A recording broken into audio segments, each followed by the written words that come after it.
Who would you talk to? What's going on? It is me, Mike Lepre, King Michael. This is Legit Paranormal, brought to you by legitpodcast.com. It is December 18th, 2022, which is 12182022 for the math geeks. 2 times 1 is... I get nothing. 2 times 2, 4, another 4 is 8, and then another 8, nothing. I get nothing for the math geeks. But I do have this for the math geeks. This happens to be our 100th episode of Legit Paranormal. Now, I've been here, I think, for almost every episode of the 100. Maybe I missed 1 or 2. I don't think I did. But if I did, I did. Either way, cannot believe that we're here. Cannot believe that we made it to 100. Cannot believe it. Don't believe it at all. Look at the confetti. It's not even moving. I cannot believe it. Joining me, however, is Buddy Money. There. What's up, buddy? Oh, good evening, Mike. How are we doing tonight? Buddy, I'm in a festive, I got a tie on, guy. I put a coat on. Very festive mood, Mike. 100 episodes. 100 big ones, Mike. For tonight's show, I got some special beers tonight. Some of them are from Rhode Island. Some of them are from Connecticut, like our guest. Some of them are my favorites that I've had on here before. Some of them I've never had on before, believe it or not, from Rhode Island. A little bit of everything. Right? Is from one of my favorites, Tilted Barn Brewery. It's down there in Exeter, Rhode Island. Yep. This is an 8.5. It's Maho Bay. It's very fruity. It's very tropically. It's very pineapple-y. It's very, Michael, you wouldn't like it at all. Oh, but it's 8.5, and this is the starter beer, and my beers go up in APVs from here. It's like you're weighing fish. Yeah.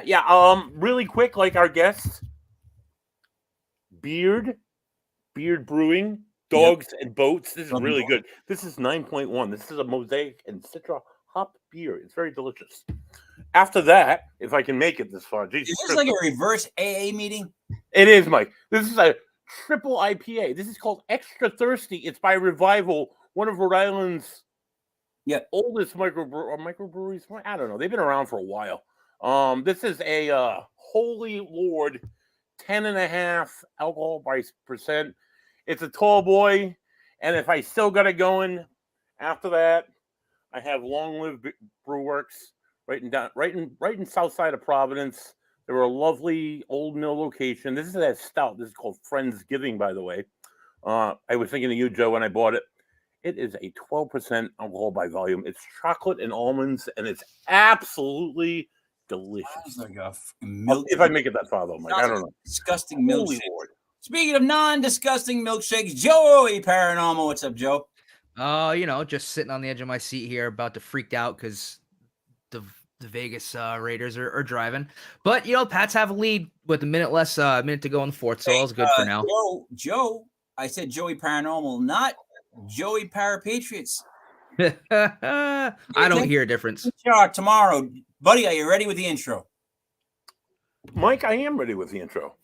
Joining us this evening from the lovely state of Connecticut, I believe.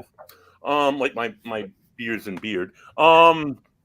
He's a paranormal investigator. He's a songwriter and a singer. He was inspired by great bands like Pearl Jam, one of my favorite rock bands of all time. What else? He was on this little show called 28 Days Haunted on Netflix. Please welcome Sean Austin. Welcome, Sean. Hey, Sean. Hey, guys. Thank you for having me. That was one of the best buddy introductions you're ever going to get, Sean. Yep. Dude, I didn't mess up his name. No. Nothing wrong. I didn't spill a beer. Come on. Oh, you got to be kidding. So, Sean, right off the bat, let me ask you this. Pearl Jam, right? Because buddy just brought that up. Yeah. So, did you connect with Pearl Jam early on? Did you ever see him live early on? Yeah. Well, the first time I saw the Jeremy music video, when I saw Eddie Vedder look like he was actually possessed, his eyes rolling up in his head and singing about such a serious type of song, was the first time I got the chills from a rock song. And that was my inspiration of wanting to be a singer and wanting to express myself. And kind of project out a story that could bring life to it or kind of displace something, to with it. And I really, was inspired to pick up the guitar and start writing. And that really was the catalyst to that. So early 90s, we're talking, you started your music. Yeah, it was around 90. Yeah. I mean, like I started listening to Pearl Jam. I was in grammar school. So I got you by a good 10 years or so. Yeah. I remember hearing Nirvana, seeing that video for the first time and just being blown away because it was literally nothing like they were playing us anywhere. And then Pearl Jam happened, and I love Pearl Jam. And then you get Alice in Chains, as far as I'm concerned, and then the fourth would be obviously Soundgarden. Now, you remember when Mike? Oh boy, he did an album called Tugboat, and he had Eddie Vedder on it, singing about the 70s, right? All right, so he plays live. Now, the first band that goes on was the lead singer was Eddie Vedder's wife at the time, and Eddie Vedder was playing the drums with a wig. It was kind of obvious, right? And there's not many people and we got Lupos in Providence. And all of a sudden, the Foo Fighters came on next because they were like the opening act. No one's ever heard of them. Like they didn't even release a CD yet. And they were incredible. And then when he came out, the main event, you had the drummer from the Foo Fighters playing drums, and you had Grohl and Eddie Vedder on guitar. And it was like surreal because the place went from like maybe 50, 60 people to packed. Like the word got out that these two guys were on stage at the same time playing guitar with each other. And it was like, that's right around the time that I started doing music. Like right before that, like I was more of a, like, I grew up on the Fat Boys. And I know that sounds silly. People can be like, Fat Boys gimmick songs. No, they were really good at the beginning.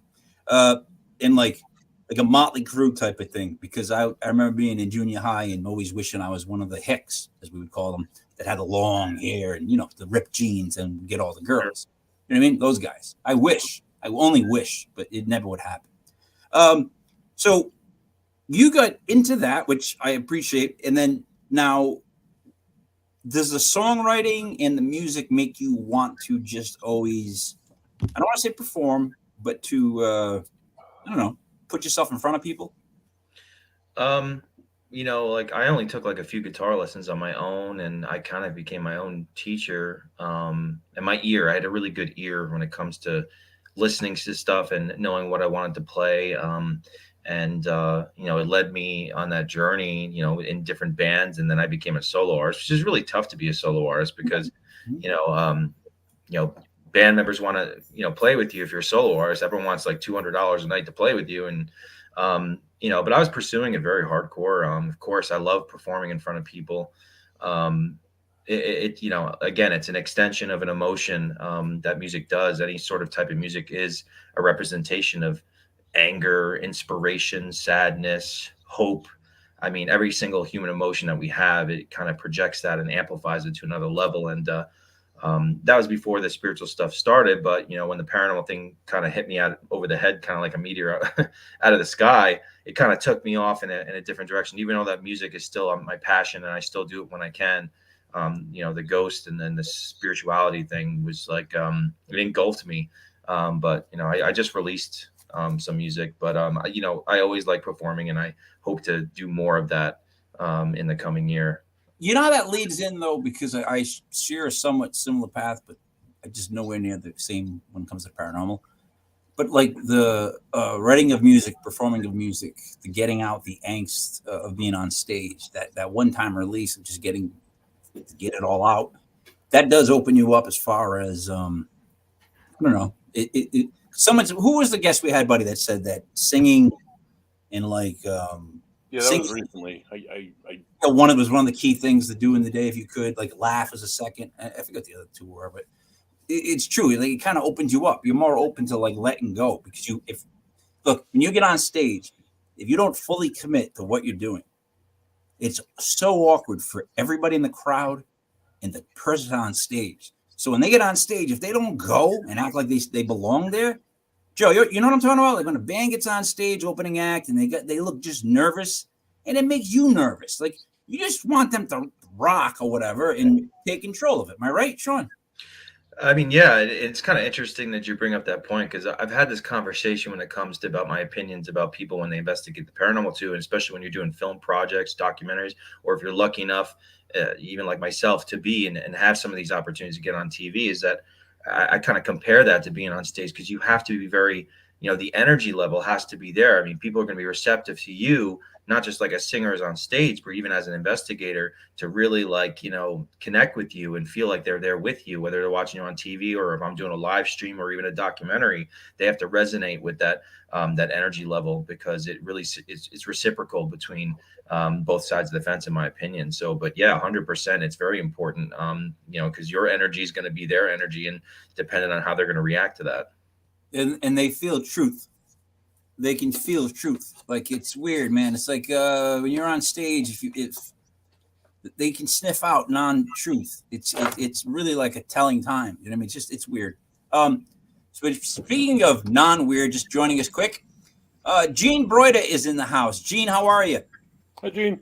I'm fine as frog's hair, split 4 ways, I which know. is mighty fine. Okay, that's what that means. Gene, happy 100. Hi, everybody. How's everybody? Happy holidays. Good. Thank you. Thanks Hey, for Gene, having me how you here. doing? We're thankful to have you on for the 100th episode. And Yeah, let me be amongst the first to congratulate you. And hi, Sean. Pleased to meet you. Likewise. Thank you so much. Yeah. so Sean, let me ask you this. So you start in the paranormal. What event? I don't want to know like the same question you get asked all the time, but I guess what event got it rolling? It doesn't have to be the first thing that happened to you, but like what event happened that made you say, like, I'm going to do this. Like, I'm going to go into this like I would a band almost. What? It's interesting to me that how it happened and what I call my trigger. I can't believe that I didn't go out earlier, years before, and actually search for it. Yeah. Because at the time I was waitering at a restaurant and, met some friends there. And there's a buddy of mine who's probably the biggest skeptic ever. I mean, I literally make this joke all the time. If he levitated off the floor, he'd probably send himself to a mental asylum because he literally would say that's just he's hallucinating. Me and another friend, I wanted him to have an experience. I believed in the paranormal. I've been watching these documentaries since I was a kid when Sightings was out and Unsolved Mysteries and, A Haunting and all these things. And I really believed in the validity of these people's experience. I really enjoyed hearing the stories and the different things that these people went through. And I really, again, brought some sort of genuinity to what they were experiencing. It really opened my mind and thought about it, but it was always in the background. I never thought about just, hey, why don't I just go out to a cemetery or something? It's kind of funny. But one night I decided to take him and another friend. We went out to a cemetery in New York, in Yonkers, New York, where there's a story of 3 women in white that'll chase you out, like a little urban legend. And during the time we're in the cemetery, I had a flip phone, and it's right before we had our smartphones. And to be honest with you, I mean, later on, I realized that you could get some really fantastic EVPs from a flip phone because the quality of the recording's crap. So the white noise is louder. So it actually helps the spirits project a more amplification for a better EVP to get. But I was just recording, that night. And I remember this defining moment in front of this little girl's grave. Her name is Jenny. And I just, recorded and asked them, like, Jenny, are you still here? And, throughout the night, whatever, recorded a few questions. My friend's laughing the whole time, thinks it's funny. But not until the next night when I actually went back in these quick little blips of recordings that I had on the flip phone, that defining question. And I heard a child answer me and said, my 2 toys died. Just that moment was just the, chills. And I was just like this exhilarating, freaky, scary, but exciting. Did you think it was a child? I mean, like this, did you, when you heard the child's voice, the first thing you think was, this is really a child talking to me? Well, I mean, at that time, I wasn't aware of all the knowledge about the paranormal and what things can mimic and change themselves to look like or to sound like and stuff like that. I mean, it definitely could have not been a child. I don't know. There was a couple other EVPs that night, and I got like an EVP saying muerto, which is death in Spanish. And, this was just a crazy thing. Only 2 to 3 weeks after this experience, I saw a shadow of a little girl in the corner of my bed, and it was even light out. Like it wasn't even dark out. And I just yelped like a dying seal, just like, what in the freak? This was really the gateway to this, because now I'm like, I went out one night and I'm having, like, within a couple of weeks, I'm like already having crazy experiences. Like it was just a flip of the switch, like turning this light on behind me right now. I'm just like, wow, I just literally took what was it? The red pill instead of the blue pill for the Matrix. I'm like, that's it. It's over now. You know what I mean? And So, go ahead. You enjoy getting scared? That's what leads this off, right? You enjoy getting scared. As a kid, I was a horror movie buff. I read Stephen King books in grammar school. I mean, I'm sitting there reading like Stephen King's It, Pet Sematary, Dark Half, and all this stuff, fourth grade. And, you know, I was obsessed with horror movies. Ironically, the only movie that would give me nightmares was The Exorcist. I would just see her in her white nightgown in the corner of my bed, and it would just creep me the heck out. I always would have friends who never saw the movie, and I bring them over. I'm like, wait till her face, progresses to the final face that you see in that movie. And like as a kid, you're just sitting there like in just complete utter horror and awe of what it's about. That brings up a great thing. I want to see if I can go around the horn with this one. There's certain horror movies or movies that gave each one of us somewhat of nightmares, and they're always different for different people. For me, it was The Elephant Man. The Elephant Man freaked me out as a kid to the point where I couldn't sleep at night. It was like the most scary movie ever. Auntie Dale, what is the scariest movie you've ever seen that gave you nightmares? You know, to this day, I will not watch The Exorcist. Nope. There's two. Hold on. Oh, okay, hold on. I can do this. I'm going to flip around. Rick. Oh boy. Hey, what's up, guys? What's going on with the Block Island ghost tours? What movie scared you, gave you nightmares in the beginning? The first Freddy movie, Nightmare on Elm Street. I was way too young to see it. I was under the seat in the theater. All right. Hold on a second. Sorry, Joe. Kevin Hart, the guy who's been there so many times. He lives on school. Kevin, what movie gave you nightmares? None. Maybe Texas Chainsaw Massacre creeped me out a little bit, but I watched all three in a row when I was a kid. What about Fatal Attraction there, Kev? That didn't scare you? That's a different type of scary. That's what I'm saying. Well, scary.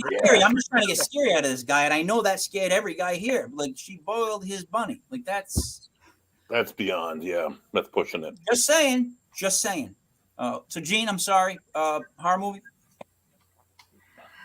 Actually, the first time I puked in a theater was watching Lawrence of Arabia at age 6. Begged to go. Same story as the other guest here. Sorry, I spaced your name already. No, it wasn't the same I was far too young to see it, but begged, didn't want to be left behind with a babysitter. And it was the beheading scene. And this was uncut, director's cut. So nothing was, I'm probably older than any of you. So this was back before there was a censorship bureau per se, that movies there were proto ratings, but my parents smuggled me in despite any proto rating. And they regretted it because they didn't get to see the rest of the movie. So Sean, I'm sorry. See, certain movies have they just click with certain people and they hit them in certain ways as far as fear is concerned. I watched you. I was watching you on Netflix. Your reactions. You get scared, huh? Like you put yourself in situations to be really scared. Like I'm a East Coast buddy drink Italian that has like this way of looking at things where like you were never supposed to go near that stuff. You don't touch that stuff. It's like Miguelito, don't go near you don't go near it. So someone who goes forward towards it, like Buddy and Kevin and Rick and Gene, I don't necessarily get everybody, but everybody kind of goes towards it. What is that draw? Like, I know the Stephen King stuff, all that stuff, but where does it come from? I think it's called morbid curiosity. Yeah. Yeah. Or thrill seeking. Go ahead, Sean. That's part of it. Always loving these scary movies, but like I said, watching these documentaries for so long, and it's just something that you wonder about in the back of your head. if this stuff is real or not, about people getting scratched and things flying around the house, and all, all these amazing stories that I heard over the years. And just by by chance that I'm out at the cemetery and I had this divine moment, like I literally wanted to play these EVPs for everybody. I was so excited. I'm like, you will not believe this. And it was just happening so fast, and I was obsessed with wanting to experience more, to learn from it. And I started going out more and more and more. And then I had my own podcast, after being a guest on someone's, people kind of like saying you have a calling. And I think that's part of the demonology part too. And they say, people who get involved with demonology, it seems to be a calling where you're actually drawn into it. The universe actually, pulls things towards you in situations and cases and people. And even with my own experiences, I feel like that was a combination of that. Ever since then, it's progressed to this present day. But looking back, I can't believe the last 13 years investigating the paranormal. I really think the only thing I haven't done at this point is like taking a ride on Falcor's back from Never Ending Story at this point. which would be awesome, as long as you said betrayal at the end. So you've done all this scary stuff. Again, I got to ask you, why put yourself in a position where there can be severe evil repercussion? And hold on, Rick, thoughts on that? Evil repercussion from just even dancing with the other side of paranormal. Yeah, no, it is scary stuff, like you said. And, God bless everybody. I hope it doesn't happen to any of us. But I'm still going to check it out. And, that's the thing. And if it, move for it. You guys still move. Kevin, you see what I'm saying though? Like, you understand, like, the skeptic side of me, not skeptic side of me. I guess the worried side of me. So you mean the scared side? Yes. Yeah. All right. True. Well, right. Would at the end of your life, do you go, man, I regret that I didn't take more chances on doing stuff and exploring? I mean, that's what we're all here for, just explore stuff, We call it investigations because it's investigating. It's almost like detective work in a spiritual sense. We're trying to uncover and do research to understand how these things do actually happen. And the fact that these people do experience it. Now, part of that was for me in the beginning, it was just kind of a research investigating, but then all of a sudden it kind of transformed into that calling and wanting to use my knowledge that I gain, use my experiences that I have to help people with that. And then even help spirits that may need help, earthbound, which that is part of what I do all the time to this present day. And now it feels more of like a mission and not just a hobby or something that I do because I'm interested in. It feels like I'm destined and I've been supposed to do this, to be honest with you. All right, time out. Oh, yeah, I got a question. Wait, hold on. You help spirits pass on? I try to help spirits pass on. It's not something that I can definitively prove, obviously, but with my experiences, evidence that I've had throughout the years, I do believe that I have helped spirits, and I've had, retaliation from evil spirits that have come against me because of that. And you can watch more about that and plenty paranormal evidence to back that up with the documentary Malefist, a true demonic haunting, which you can watch on scarenetwork.tv. That was seamless plug. Seamless. I liked it. But so, all right, buddy, you asked your question before I go. I do have a question, Mike.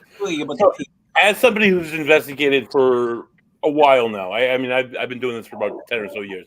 So for yourself, Sean, so you investigated before the TV and on TV. What's the difference as a paranormal investigator going from one to the other, one to the other? On TV specifically? Yeah. Well, you go and do what you do, and you're not in the editing process, so it's kind of like they want to create the story that helps whatever direction. For something like 28 Days Haunted, I mean, there were hundreds and hundreds of hours of investigating that went into so many different directions, but there's such a small bracket of time that the show conveys and presents to people that you just have you have whatever you see. It's kind of like the news. They show you what you want to see, and then they take that for what they think it is. But allegedly YouTube, right? But I mean, just for instance, like I just posted a 20-minute documentary plus a music video to my song that was inspired while I filmed 28 Days.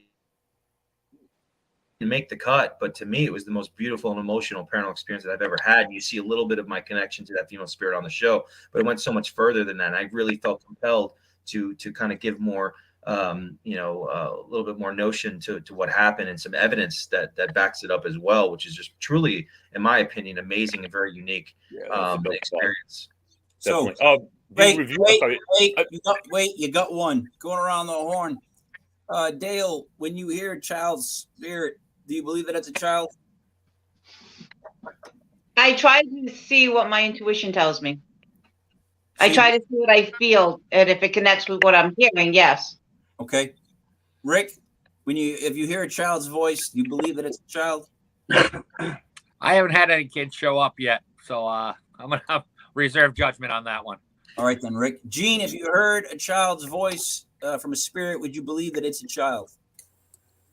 It would depend on context, but okay. No, that's good. I research UFOs, and Linda Moulton Howe, my idol, basically, who has done research into, started with cattle mutilations and then morphed into the everythingness of this big cover-up, said at one point, ETs lie. She got a card on her birthday, and it actually said Eben's lie, but that translates to aliens.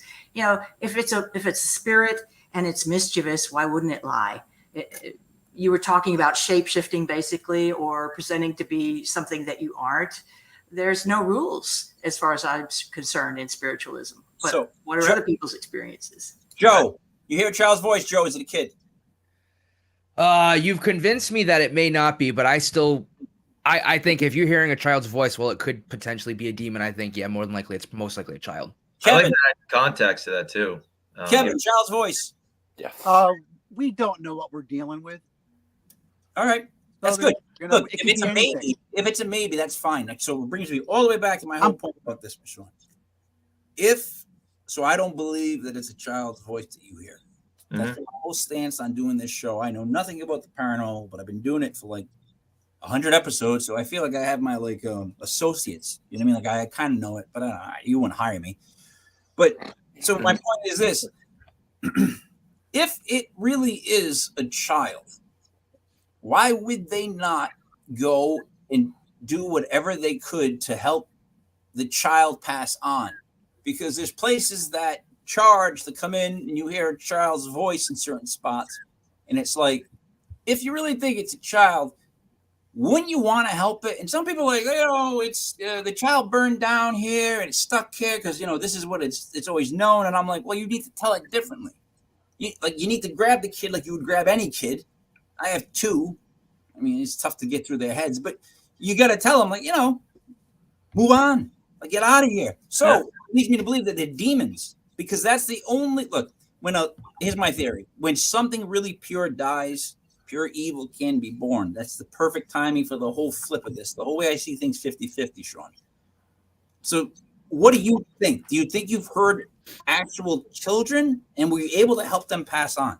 So I'm going to give you a little bit more context to my opinion about that, and also from experience. Number one, something that I do, and because of my religious beliefs, and that's how I approach the paranormal. And everyone has their different approach to the paranormal and spirituality. Obviously, I'm a religious demonologist, and I approach it from a Catholic standpoint. And this is something that I've discovered, even with my mentor in demonology, who's Ralph Sarchi, if you know who he was.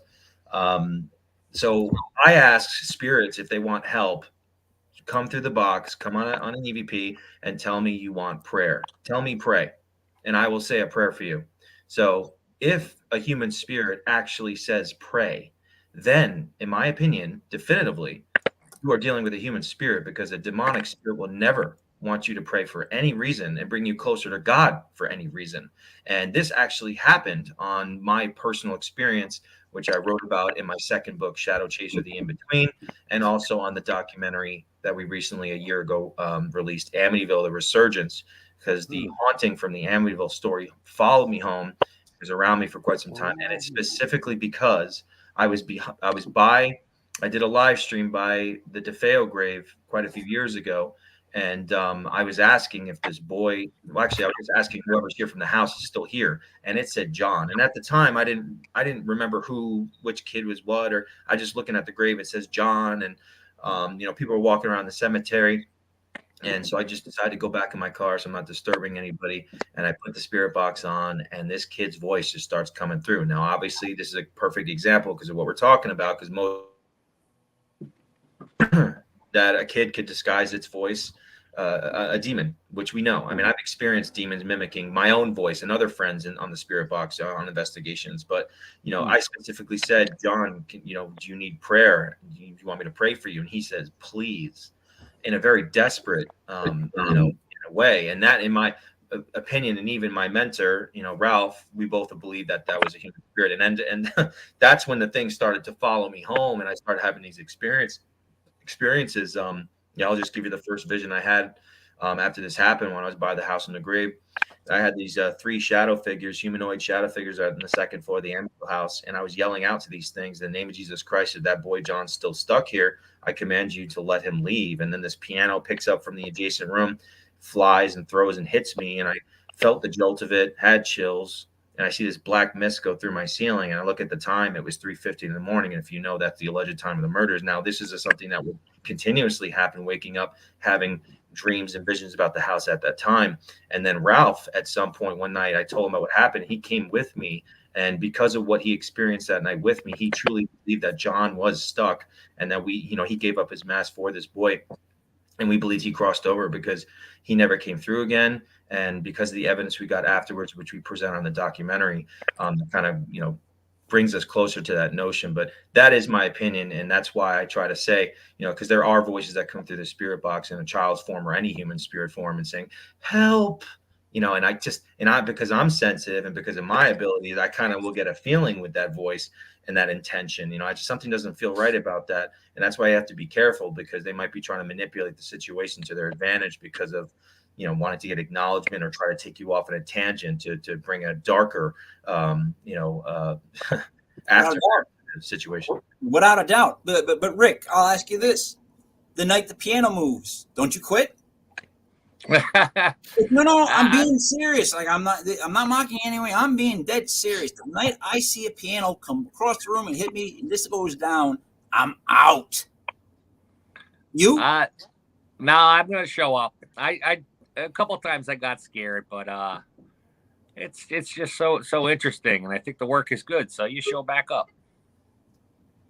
Kev, you don't really, piano hits you? Once you get back up, you want to do it again. Yeah.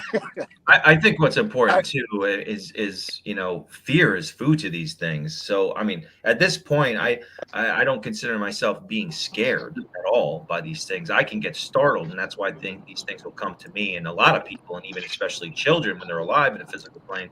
When they're sleeping, it's because that's when we're most vulnerable, and they can try to induce a situation where they can amplify some sort of fear within that person to get energy and get what they want to continue that further. That's what it is. So, Kev, I think we might have had this conversation once upon a time. It's all about energy. It seems like that's what they're trying to get from us.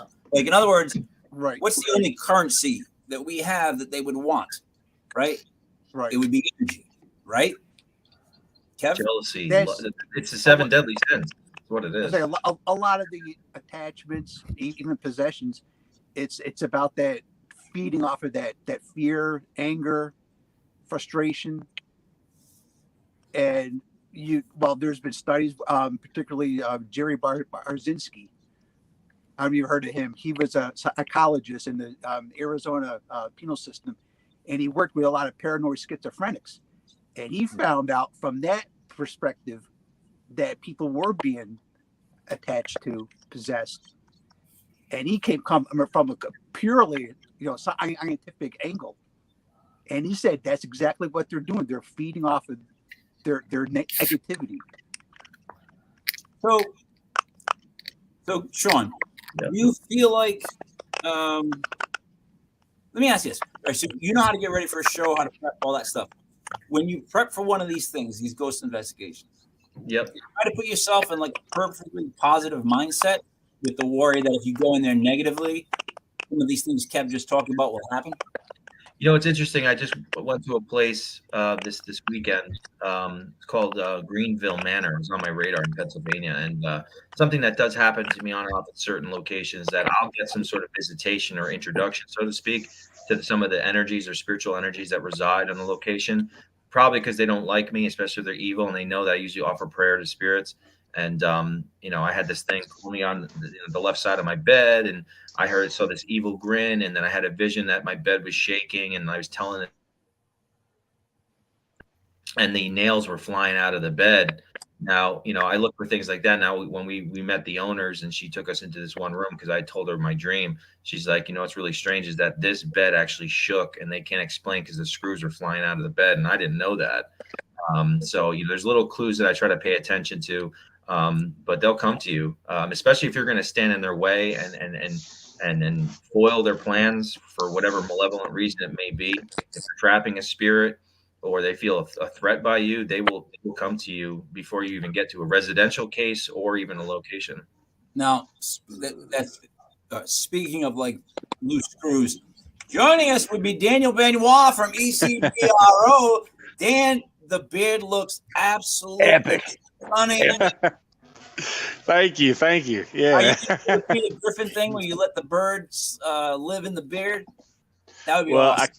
I don't want to disturb it too much. I got a couple in there now, so.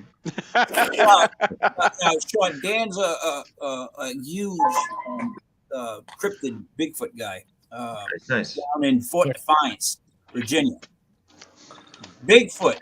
I heard at his convention, I heard about 5 different versions of why Bigfoot would exist, but there were some that believed him to be spiritual. Right. Yeah, that's actually my theory. I've never even experienced Bigfoot ever in my life.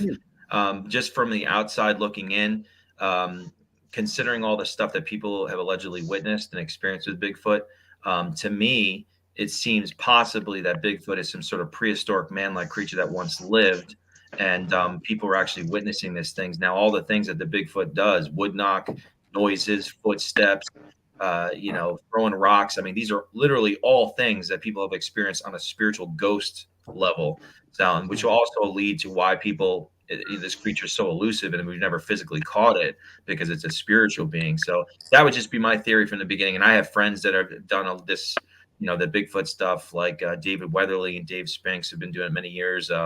You know, I've never experienced Bigfoot stuff, but it's interesting. I've never gone out in investigation, but you know, all this stuff, all the unknown is fascinating, and then that's where people like us get interested in research. So Dan, is he spiritual? Well, you know, this is how I look at it. Well, first of all, this is the way I'll put it. I don't dismiss nothing. However, there's certain things I do look at, and now there's many of people that associate with me, friends as well, that do look at that in a spiritual form or a sense. However, I personally, at the moment, I am sticking to my boots on the ground, flesh and blood side of things until further notice. It's funny because some of the things that Sean brought up is actually some of the things I actually mentioned or made mention in my latest blog post that I actually uploaded earlier today. And it's not a long blog. It's a short statement. It's basically Bigfoot and Cryptids 101. It's just something to, you know, for newbies to look into or consider. Is just basic information. But some of those are some of the characteristics and traits that I've actually thrown in there because I do a comparison to with Bigfoot, with what a lot of people contribute and relate or in comparison to a known species that is known for doing such a thing, and that goes toward our non-human primates that are known to live and exist among us. So. Yeah. For the record, real quick, could you guys hear me okay? Yeah, you went in and out like everyone's Tron buffering. but it was okay. It was kind of like a Max Headroom type thing. So listen, Let me turn off my camera. My only issue with the cryptids is this. It's like it's like wrestling in the 90s. There was like a couple good ones and some I just didn't quite believe. Does that make any sense? Like, in other words, we got Mothman, Doghead, and just went on and on and on to the point where I'm like, Dan sounds like he's chewing on it. Oh. There we go. Joey, am I making sense here? Like, isn't that my one issue? One issue with cryptids is there's so many. He's still doing it. Yeah. Joe? Well, I mean, I think there's so many different known and or sought after cryptids. Wait, hold on. Sounds like water, dude. Dude, what? Where's the microphone? It's not just him. No, it's someone else. But it's you. Weird. Hold on. Nope. Yeah. Nope. Nope. Nope. No. Oh, yeah. No. Yeah. Kevin. Bingo. We figured it out. Sorry, Kev. You lose this round of who causing feedback. So, Rick, the floor is yours for a second. Yep. The floor is yours. Speak, Rick. Go ahead. What do you want to talk about? What do I want to talk about? Whatever I you want to want. congratulate you guys on show 100. Yeah. You know what? Working with these guys, you have no idea how much of an accomplishment that is. I mean, That's great. I got my two buddies here. We're actually working on show 1 right now. nice. And, I can see the beard. I need a name to attach to the beard behind you. That's Chris, and this is Professor Stone. Hey guys. I've Chris known has a good beard too. I I've just seen want to throw Chris that up somewhere. there. I know Chris from somewhere. I don't remember where, but I can see. I can't see. You know, you're so far away, Chris. I can't really see your face, but I'm pretty sure I know who you are. I know who you are. Yeah, so the first topic is the end of the world, and we're putting it in the can right now. Ooh. All right, Sean. Yeah. I spoke with buddy. Who's the guy from International? Fitzgerald, Barry Fitzgerald. Barry Fitzgerald, great guy. He went on a new type of dig type thing that was similar to the one on Netflix, the Skinwalker Ranch. Now, the issue with the Skinwalker Ranch that I always had that they didn't seem to cover enough was the fact that when they did the infrared thing, they saw what was they think to believe a serpent underneath everything. Right? There's a heat signal. So he wouldn't tell us what he saw at this new dig, but we literally had a shaken Barry Fitzgerald, buddy, right? Like a martini. Like he was a little. Yeah, he was. Barry, for somebody who's been investigating as long as he has and knows all the old European, all the dark, entities that are out there in Ireland, he was like terrified. So about it. he's first of all, he uses the word. What I saw changed my whole paradigm. Now, when you use a big word like that, I know it's important, so I'm going to listen. And Joey, we'd all like to thank the top of your forehead for joining us tonight. Now, Barry said what he saw was something he couldn't repeat. So I kind of kept the conversation going to where we got to where I got to ask him, what you saw, was it serpentine? And he said yes. So, is the end of the world coming from beneath us? I know that sounds dumb, but if Jean Burritt was here, she'd talk about the UFOs, the fact that they keep going to the ocean, the fact that everything's below us. You have any belief, Sean, that there's stuff beneath us that we need to worry about? On a physical standpoint or a spiritual standpoint? Both.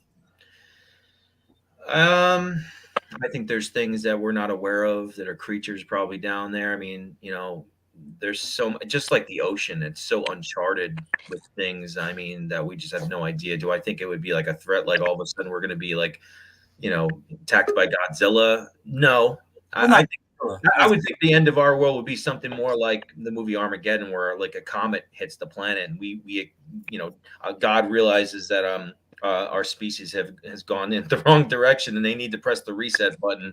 So the comet here starts it, and then all of our technology and all of our innovation starts from scratch again. I was agreeing with you. I'm thinking he's right. And then I thought, but wouldn't it be much better if Godzilla did attack us? Oh yeah, of course, man. I'm a big Godzilla fan, and I would love to see Godzilla take charge. If you're gonna go out, and they're gonna read your obituary, it would be pretty cool if it said like you was stomped out by Godzilla. Or better off, he breathed fire on you. You know what I mean? Yeah. Did you collect the Shogun Warriors when you were a kid, Sean? Which one? Remember the Shogun Warriors that stood up yay high and they had the Godzilla? Oh, yeah. One? You remember remember those? Did you ever get the Godzilla one? Oh, of course. I had Godzilla everything. I remember as a kid, I had the huge G.I. Joe aircraft carrier, which was like literally my whole room, and I'd have my big Godzilla like doll next to the aircraft carrier. I just had a blast with that as a kid, but yeah. I had wrestling figures everywhere. Yeah. Yeah. What about you, Joey? What about your toys that are still in your room and you're married?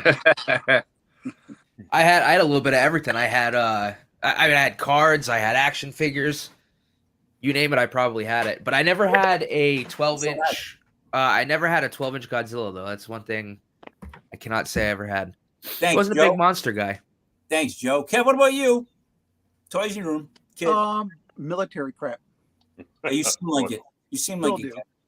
You seem like it, Kev. Yeah, you seem like the type of person that, like, if it's like 2 in the morning, 3 in the morning, and I got the line, I give you the call. Yeah, totally. You know what I mean? Like, I got a good feeling that you're the guy who's going to come help this guy. We get rid of it. Like a blackjack dealer, we're out. Yeah, pretty much. Rick, you had a lot of toys in your room, right? Absolutely. And Chris's nickname is actually the 12-inch Godzilla. Yeah. Wow. I don't want to have not because of the figure. and it that burns. That might be episode 2. But does that mean it burns? Well, it burns. That's not good, dude. That's not being called a big god. He want King Kong. It's just like you go in here with a movie monster. You don't want Godzilla, Dick. Sean, I'm sorry. I do get off track. It tends to happen. I digress. After you did the show, the reaction of people. Now, some people you can show evidence to in their face and it doesn't matter to them. And then some people, they see it and they connect with it. So after doing the show, how did you handle all the questions that came in that were maybe a little too intrusive? Like, how was that? What was that like?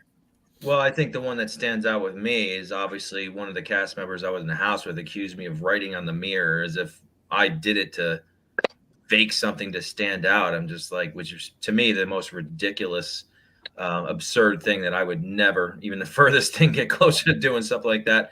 And since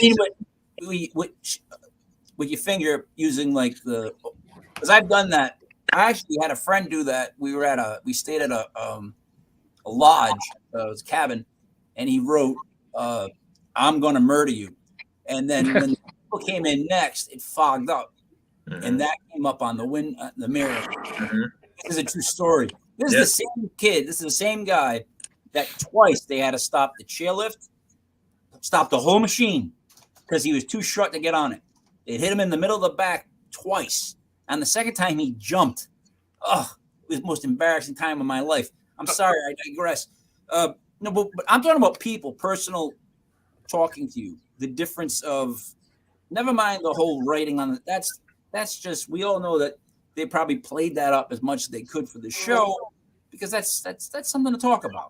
But in the reality of it, how do people handle you now? Like friends, people that are you're involved with.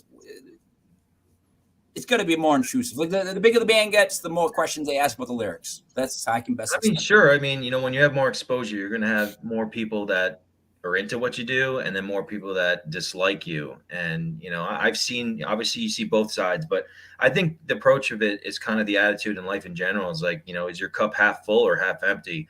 I've been doing live investigations for many years, and even all of a sudden, when you get a live, and all of a sudden all these people come in there.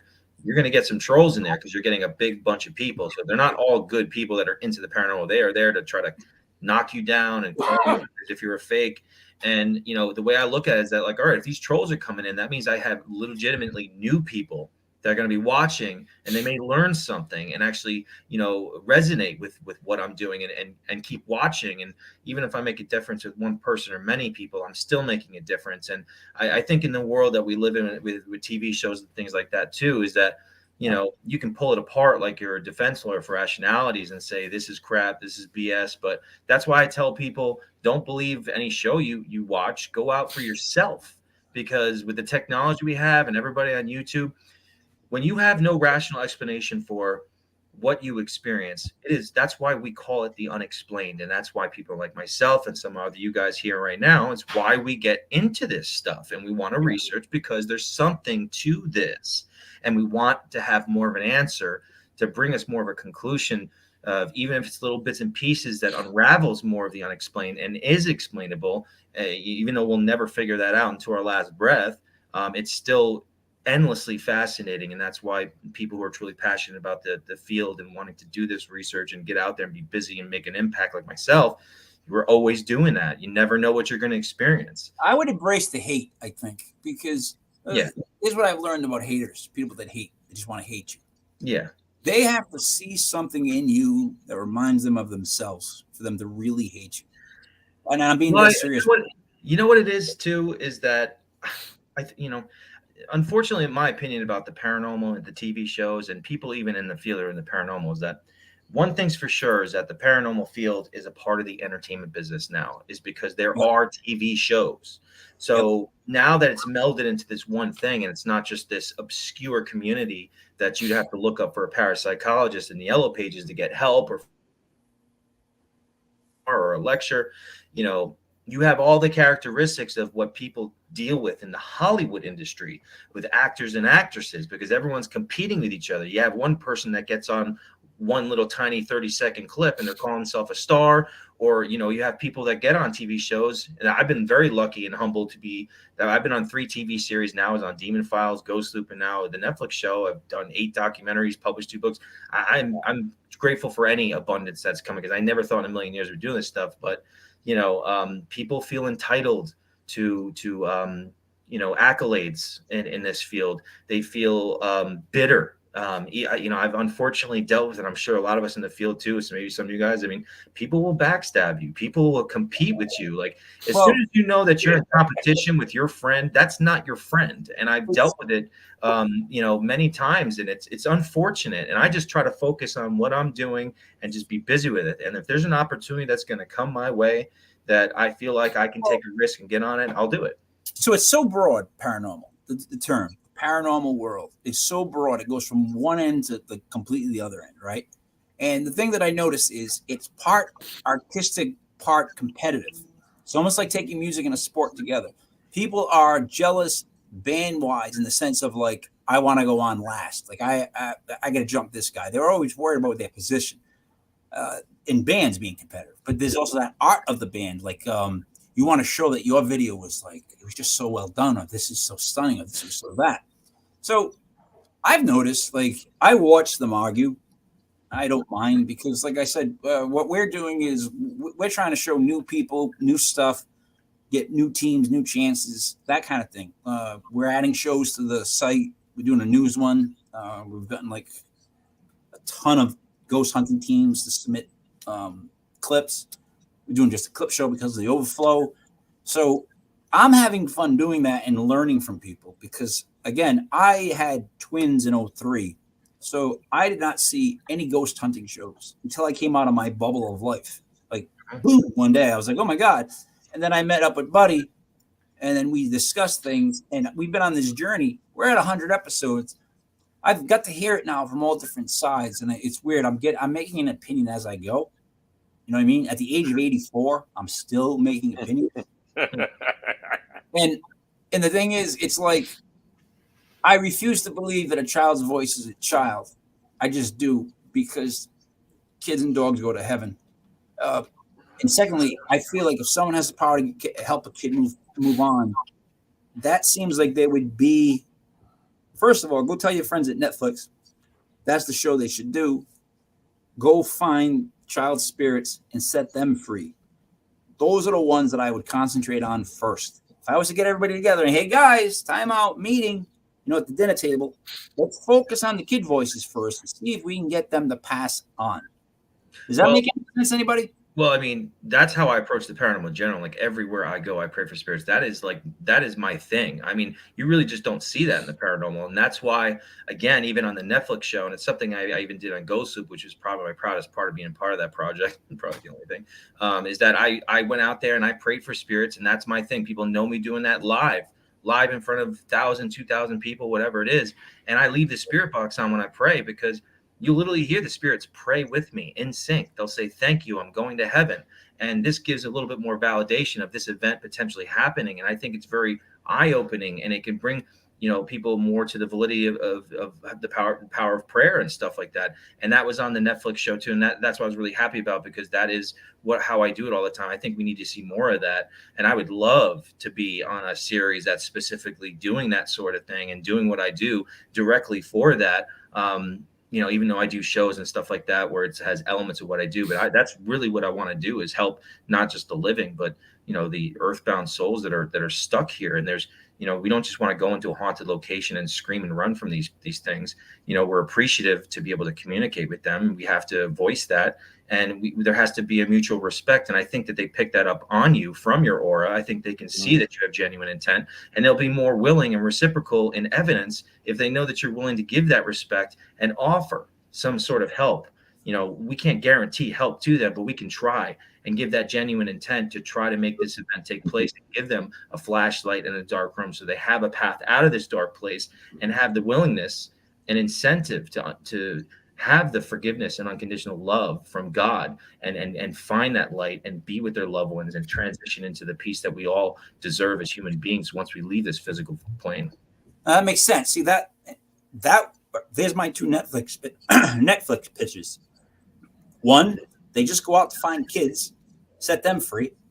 And second, you got to get one of those round, like operating desks. Kev, you know what I mean? Like there's all computers and gadgets, and it goes around me in a circle, and it's everywhere.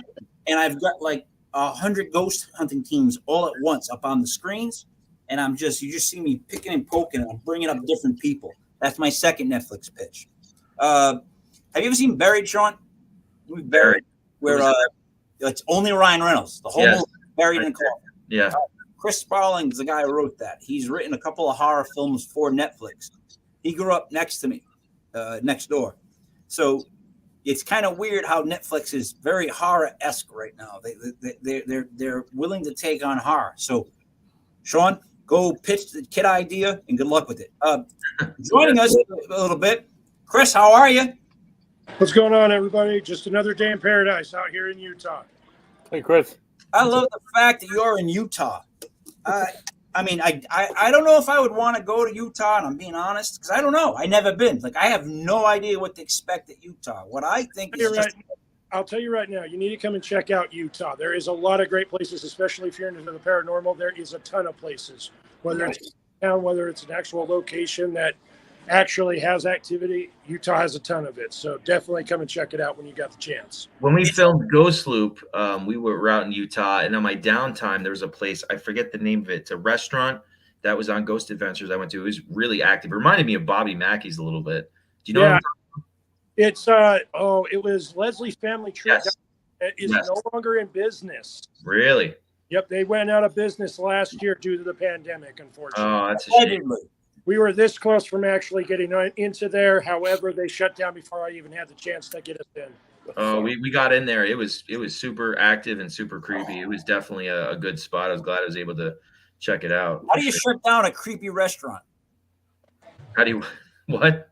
How do you shut down a creepy restaurant? Like, it's still a creepy restaurant. What's in the building? That's the thing these days is that, unfortunately, any business here in Utah, you got to keep going, keep being active. The pandemic hit a lot of problems. Allegedly, YouTube.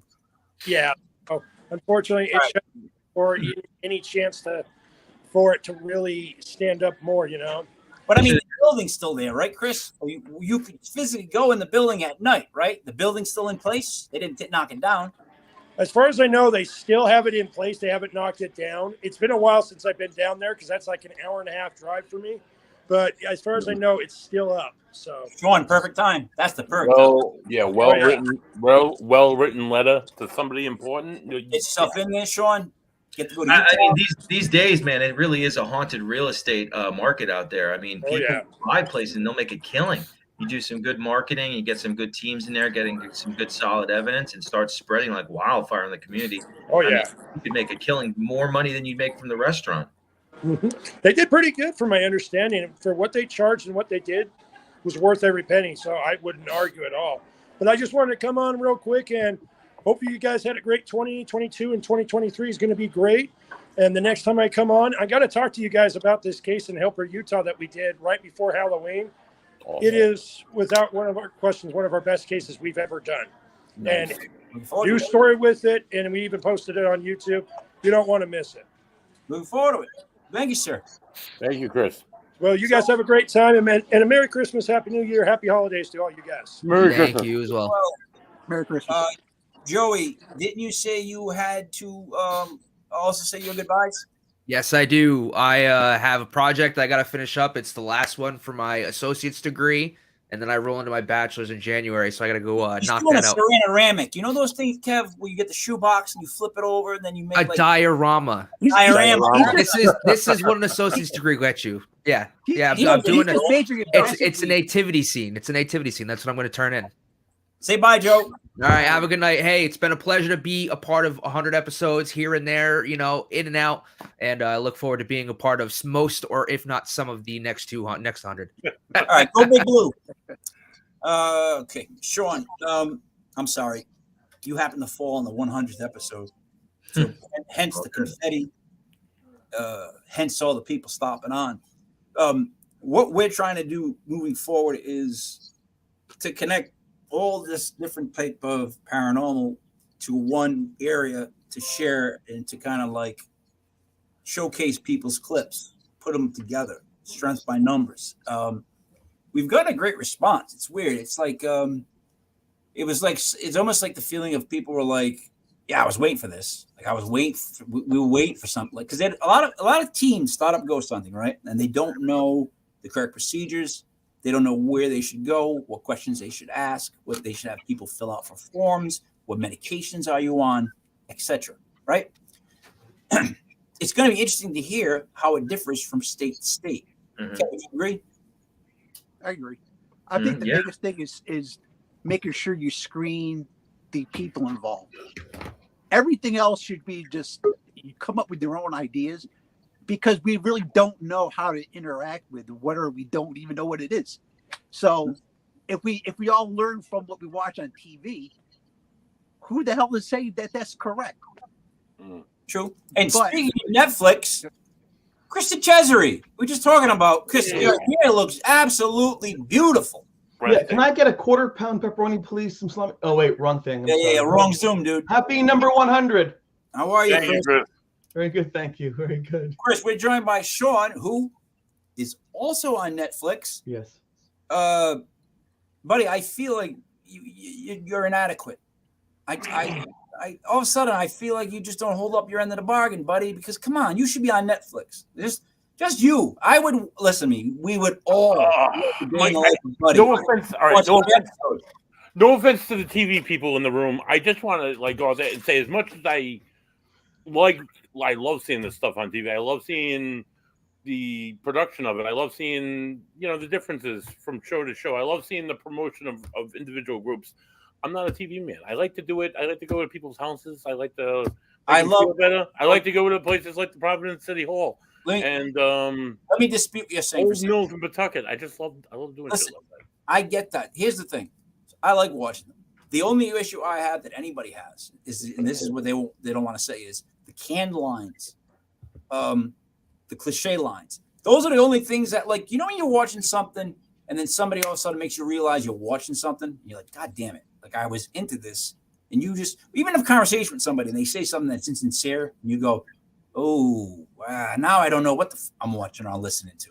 That's the only thing I have with problems with ghost hunting shows is when I see like this, like again, I wanted to do a show where nothing ever happens. Team keeps going out, show after show, where they never find nothing. And then we build this huge, gigantic ending and nothing happens. Because that happens a lot when you go out ghost hunting, but people they want to hear something every time. So there's certain lines you hear like, what was that? That's like, I feel like you produced that before you even got to the house. Chris, you get what I'm coming at?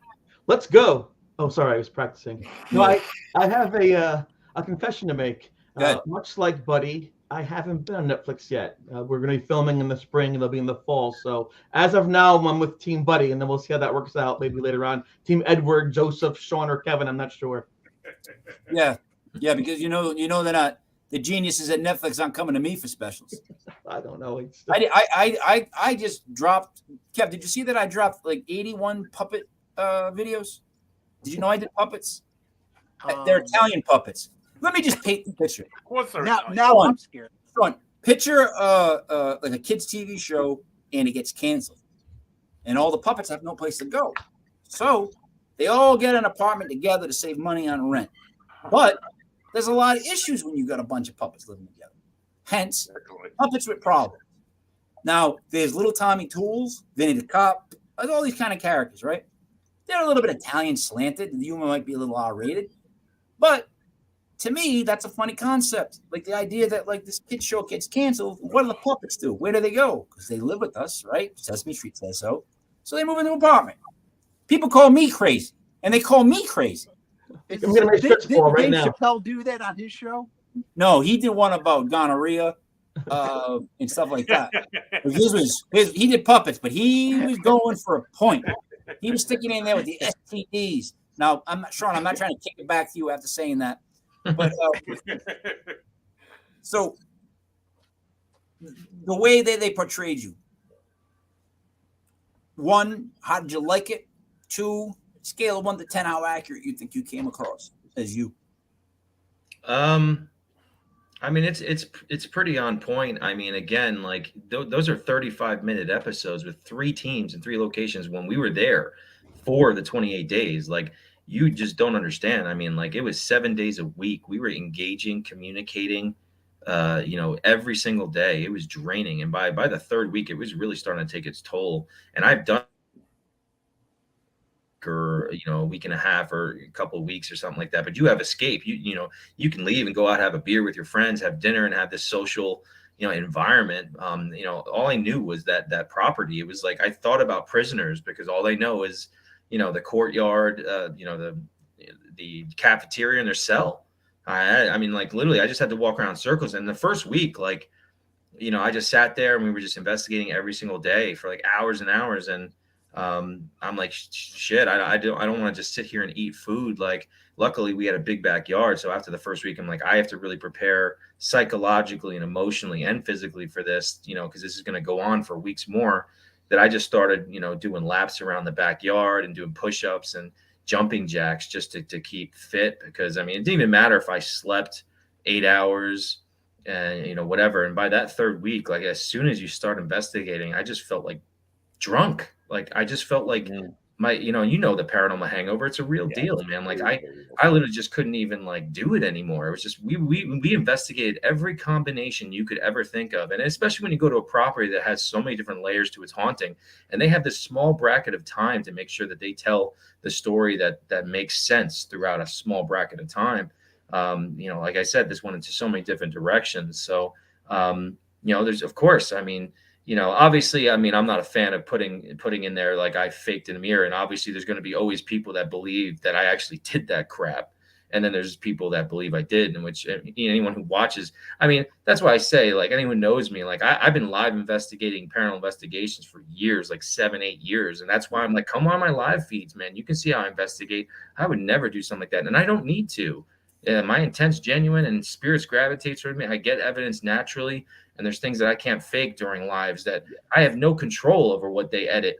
All right. But I mean, obviously, this experience I had with the woman that they weren't able to put on the show was like, to me, that was my reason for being there. I knew in that moment when this thing happened to me, I didn't care about the cameras. I knew that this was something that I was going to use in my lectures for the rest of my life. And, I'll just give you a quick little story. Let me just tell you what happened with this. And I suggest anyone go watch the video, because Warner, what's up, man? What's up, dude? How you doing? So I'm there and unraveling this haunting of living there. This woman, her name was Mercy Adelaide, and her husband, she lost the husband, disappeared, got on a ship, never came home, and they were married and stuff. And her spirit was there with us every single day.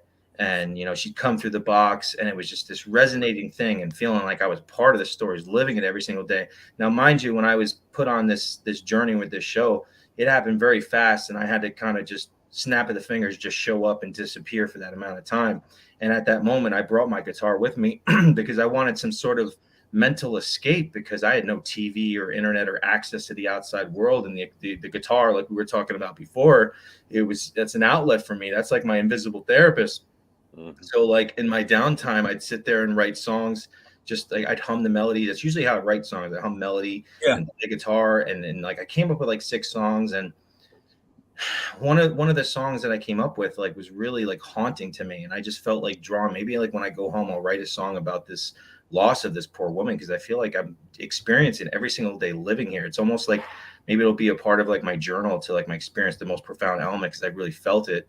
And there was one moment that, again, you didn't see on the show, but we were at her grave, and I had this vision that she'd write these notes to her captain in a poetic way, saying, "I savor your lips with the breath of each day. The wind is my only company. Life is enduring without you." And I said this on camera.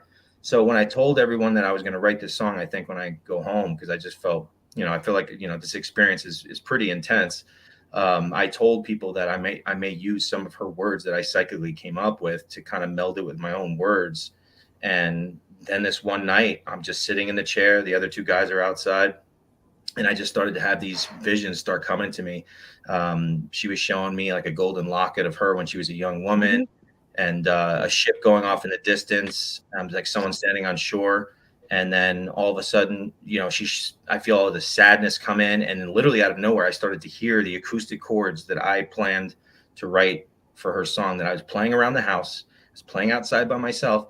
It never happened to me before. In my head, I was hearing the chords play. And at this moment, it engulfed me. I felt her decades of heartache, and I literally was like sobbing to the point where I was just like, stop, I can't handle it. And I had to get up and run out of the house and open up the side door just to get air, because I'm like, dude, first of all, I don't want to be crying on camera. I don't know what they're going to show, but it went on for 15, 20 minutes. And she said to me, and I heard in my head, "You captured my essence. You were meant to come here." And the next day, I had a recorder going during this whole moment. And right before you hear me say, "Oh my God, I can hear the chords," because I had this realization she knew I was going to write this song for her. She is humming the melody that I came up with around the house and outside. 2 parts to it. I mean, that is just truly, absolutely insane. Yeah. So let me just before we get to truly insane and bring in Matt Warner, who's already here. Let's discuss this for a second.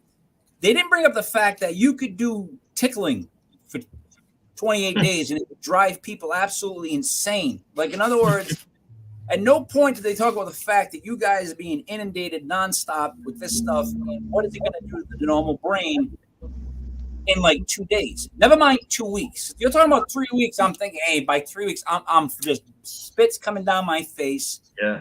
Just sauce all over me, and I don't even know what my name is. Yeah. Could you handle anything for that long like that? Just being stuck in it without getting out? I mean, are you asking me? No, I'm asking Matt. Oh, you're asking me. Oh yeah, I said Matt. I was listening to your description. I was like, that just sounds like a typical Saturday for you in my book. Yeah, but you want to do that for 28 days. Well, it's funny as I actually talked to Sean in length about this at the Salem Paracon back last month, and for the exposure I would put myself through it, it's not something I would willingly want to do, though. If the location was correct, let's put this: if my Everest is Amityville. If you're gonna be like, I'll put you in Amityville for a month, sign me up. I'll do it, and I'll see what happens. If I die, get it on camera. But listening firsthand and getting Sean's experiences, it sounds friggin' miserable. And not really something I'd be really excited to do. I would do it to further research and to put myself further into these types of things. Absolutely, I would do, because that's why we do this stuff. But it would be very hard to sign up for, knowing what's ahead. So Chris, he just said he would sign up for it was at Amityville, but not at the other place, which is basically choosing a different type of ice cream. But it's the same crazy ending, right? Like, no, I just said Amityville because Amityville is the one place I want to go to more than anywhere. Yeah, but you're talking about staying there for like 4 weeks now. So Chris, Chris Quarantino, Christopher Lutz, is a friend of mine. We talked about 10, 15 years ago. And he suggests that Amityville is no longer haunted. He was the child who left with the family and fled to California. And he said what was there followed him out that way. I'm not sure if that's true or not. That's his impression of those things. But it is an iconic location. And when I got to meet Lorraine Warren back in 1985, that's what they hung their hat on. And I think you're talking about lens. Lens. You just asked about what do you do when they want to put words in their mouth? What do you do when you want to investigate a certain place? It's each person has their own free will, and your lens dictates what you do. Some people will say anything to get on TV because, hey, it's cool for my brand. Others say, no, I'm not doing that because it's not what I believe in. And I think there's a lot of gray area in between, you know, and you and I talk about these things. Sometimes it's not so easy as 1 + 1 is 2. However, I think that if Matt wants to go there, that's cool. Why not? Why not fulfill an ambition that you had? So, Matt, basically what you're saying is because that's something that intrigues you, that's why you go there. Even though you know it might be hell, like the hell he just, you'd be willing to do it because it's something that. Just get behind me then. 100%. All right. So 100%. And honestly, after hearing what Sean went through firsthand, I would still put myself through it at any location that was, if I was given the opportunity, I would do it because but the curiosity would get to me regardless. Okay. We got in the end, like, being there that long, and because of the experience that I did have, and that didn't even make it on the show. Like, if I'm gonna have an experience like that, that's gonna live with me the rest of my life, that's very defining and stands out in my history of doing the paranormal, then that is worth. I mean, we take risks investigating the paranormal in general, and obviously sometimes we take things to the extremes. And obviously, being there for that long and not being able to have any access to people we care about and stuff, it just makes it that much harder. I was making jokes. Could you imagine doing like a season 2 where you're like in a tent for 28 days straight in like the Bell Witch caves? You'd come out twitching. It would just smell like farts and breath. It'd be farts and breath galore. That'd be the worst smelling thing in the world. That would be an awful place to be put for a month. That would be a horrible, horrible place. I think he saw you. Imagine a tent in the suicide forest for 28 days. People would be tapped out after. See, that to me sounds awesome at the same time. Yeah, no, it does. No, it does. No. So it definitely does. We get a good night for Buddy if we can get him to come back at the screen. Just do who'd you talk to? What's going on? Who'd you talk to? What's going on? Let's do it. Who'd you talk to? What's going on? Give me one. Say it. Come on, Connor. Come on, Connor. Connor, here's your one chance. I'm going to count down 3, and you can say it with me. But that's your only chance, Connor. I'm counting down. Come on, dude. And you can say it with me last time I say it, Connor. Ready? Counting down from 3. I can hear your voice. 3. Say it out there. Say it from there. Who'd you talk to? What's going on? Ready? Who'd you talk to? What's going on? You gotta say Thank it loud. you, Connor. Talk to what's going on. All right. Say it loud. And Connor's out of time. So, guys, I guess where I'm at with this is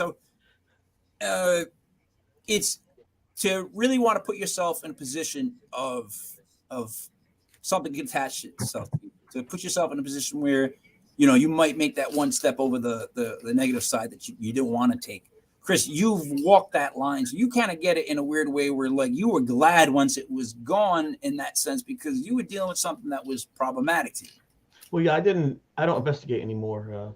The priest blessed the room. We had a psychiatrist and the professor helped us get the audio tape back then in the 80s. I got to talk to Ed and Lorraine Warren. We had a suicide. It was a rough time. And so for me, I thought, okay, you know, I've had enough. And for me, it's interesting. People want to learn about what happened. I suppose because it's unusual. People tend to look for some of these things. But you got enough that was like more than enough, 24/7 for month after month after month, you know. And I didn't want to share. I didn't share for over 20 some odd years till Sci-Fi found me. And when Netflix gave the call, I said okay, only because maybe somebody will, when they see the miniseries about my experience, they'll learn a few things about coping skills and survival mechanisms, you know. And I hope that's what happens. At the least, Chris, you grew your hair back in. So yeah, well, I didn't lose my hair, but I lost my mind. But look how Sammy Hagar luscious it is. I mean, like Sammy Hagar was great, the Red Rocker. He was. I know it's a great head of hair. Matt's jealous. I'm jealous. Buddy's jealous. To beat that. I still got 85% of my hair. I'm doing all right for my age. I know. Guys go off to war. Right? Guys go off to war. They go off to war in combat situations. So you know, people are allowed to make choices that have risk to them. Sometimes the reward comes from the risk of being survived, and so. When guys go out there and they want to do 28 days, hey, good for them. Why not? It's inspiring. So basically, Sean, I guess what I'm saying is that what you did on that show and just doing that and to keep going back, like I'm telling you, the day the piano comes across the room and hits me, blackjack dealer, out. Won't see me again. I'll be at like amusement parks.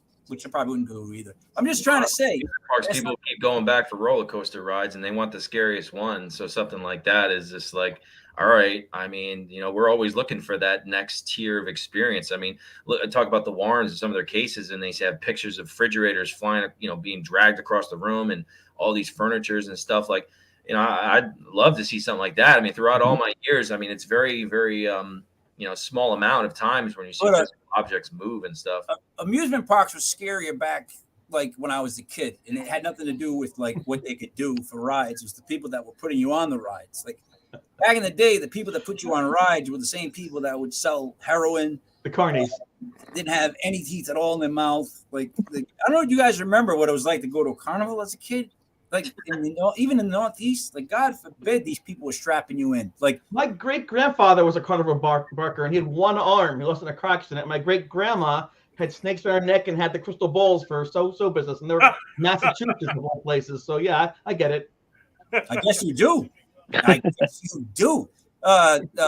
Matt, any snake wearers in your family? No, I'm the weirdest one. I started a trend. I was fortunate to grow up in a family that accepted ghosts and things like that. So at least it wasn't a taboo subject, but I've just kind of ran with it and black sheeped as much as I can. That's kind of how it works. Sean, I want to thank you for being on. Again, I said, like, when I watched the show, so this, did you come to believe certain people and you come to not believe other people as you watched it? Even in one show. That's why I get mad when people just like totally say, forget that show. Maybe it's forget that person, because it could be one person that, like I said, says that cliche line that you're just like, oh, I'm watching a show. Like I was totally into this, and he had to go and say, oh my God, it's a ghost. It's like, hey, I don't want to hear that. Like I want to be involved. So I think they overproduced the whole thing about you in the mirror. They were trying to look for you to be more of they're trying to pin more on you than I think that was there. Like I just felt like that's the angle of the production. Like that's what I do. I'm good with that stuff, and it seemed like it was very edited to say, that you did that. So I would have been upset at least about that they pinned that on me with the whole.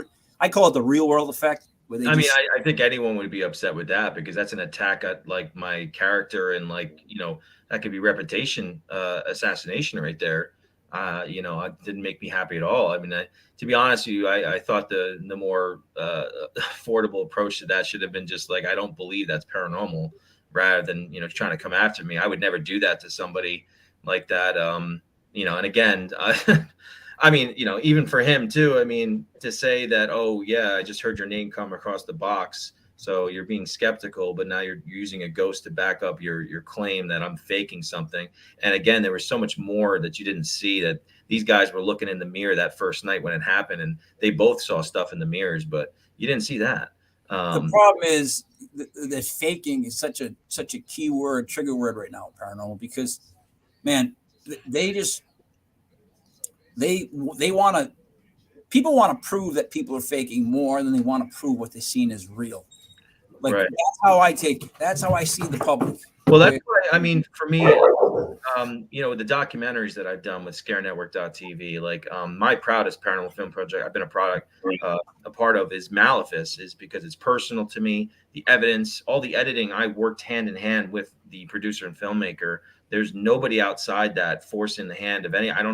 There's nobody controlling those strings above me. Like, this is raw, genuine as you can get, scary as heck. And like, that's what people really want to see. They want to see, something that, because there's people always looking for ways to call bullshit. And if you're going to, give them some sort of opportunity to do so, then they're going to run with it and throw gasoline on that fire. Because look, Matt, I'm not saying that you ever would, but, or I'll even use Chris, even Kevin. You can see where like the temptation for them to say, oh wait, I did hear something. Mm-hmm. Now it makes it to the cutting room floor. You know what I'm saying? Like it gets there, as opposed to being honest and saying I didn't hear anything. Like you can see where people would just give that lie to make that one connection. Well, of course, it's going to keep viewers enthralled if you say that, versus if you're truly honest. And that's why a lot of these shows, the majority of them, don't have the most honest cast. Honesty doesn't get ratings.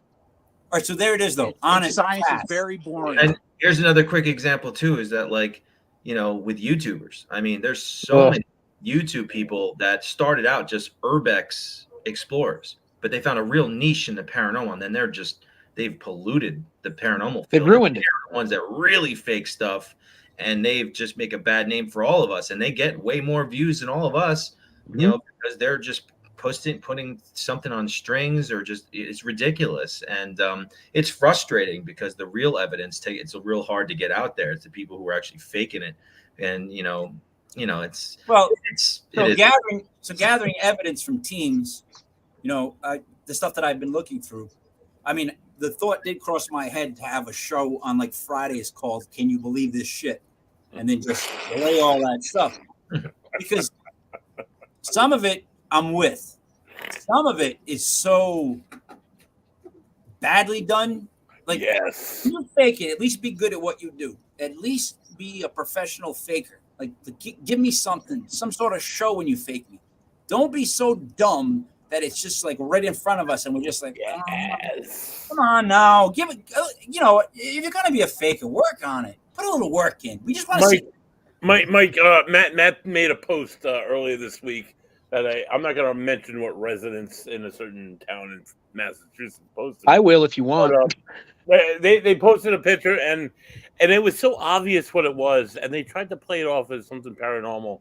Like, why are you doing that? You're taking us back like 3 steps, and like you're making us look like idiots. And this is why that there are so many skeptics. As a location, you have a responsibility to not promote anything that's even questionable. Never mind straight up BS like that was. Right, that was. And now you look like comical assholes because you did that. So, Matt, when there's money on the table, by the owner for anything to make sure their business. Yeah, it's by the owner, Kev. Yeah. So there's a demand for it. So of course, people will step up into the role and tell you whatever you want to hear to take that spot, because there's people that are actors, not investigators. That's a big difference. Just as bad, however, can be really badly done amateur video, where like they never catch what they're trying to catch, but it's like the camera's halfway there and then they don't catch it. That shit, that excuse my language, my French. Kev, I know you're French. I apologize to the French. I have no idea what Kev's French. I'm just saying those are the ones I'm not a big fan of. So let's do a quick wrap up. Kev, you got any last words for us?